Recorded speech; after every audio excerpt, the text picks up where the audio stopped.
Hello everybody, and welcome to another episode of Sip and App.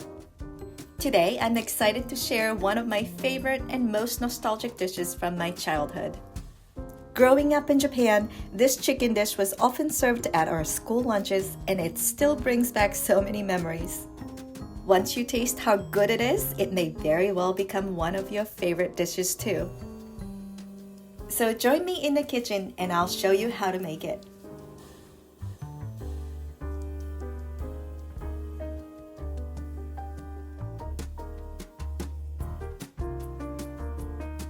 Let's start by slicing the chicken breasts into bite-sized pieces.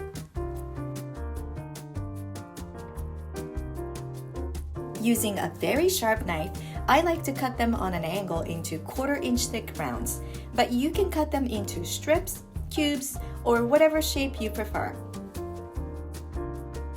Put the chicken pieces into a bowl, and we're going to add a ton of flavor by marinating them in a mixture of grated garlic and ginger, soy sauce, sake, salt, maple syrup, egg white, and cornstarch. I know it might be tempting to grab the garlic and ginger powder from your spice cabinet, but the taste difference will be night and day. So I only recommend using fresh ingredients in this recipe. Marinate the chicken in the fridge for at least an hour or even overnight. Now is a good time to prepare the sauce by first roughly chopping some roasted unsalted peanuts. If you don't like peanuts, try using any other roasted nuts or seeds like almonds, walnuts, pine nuts, or sesame seeds. Next, mix the rest of the sauce ingredients in a small bowl and whisk until the honey is completely dissolved.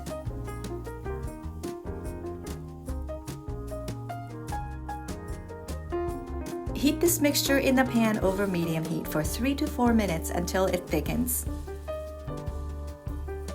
You are looking for the consistency of maple syrup. But if it gets too thick, don't worry. Just add a little bit of water to thin it out. Set it aside to cool.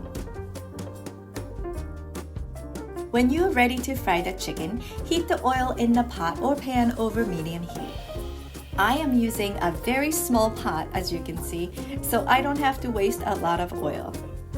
Since the chicken pieces are small, you only need about 1/2 inch to 3/4 of an inch of oil at the bottom. When the oil reaches 375 degrees, carefully drop the chicken in a few pieces at a time, making sure they don't overlap or stick to each other. After about 3 to 4 minutes, they should be golden brown and fully cooked. Transfer them onto a paper towel to drain the excess oil. While it's still hot, pour the prepared sauce over the chicken and mix well to coat each piece. Finally, add the chopped peanuts and we are ready to serve.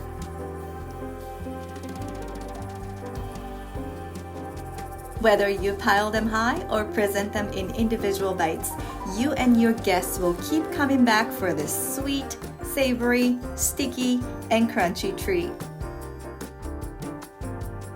So go ahead and double or triple this recipe and enjoy it with your favorite drink.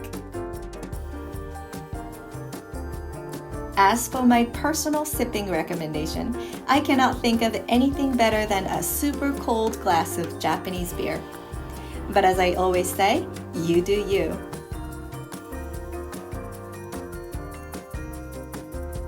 If you enjoyed this episode, make sure to subscribe to my channel so you won't miss any of the future videos.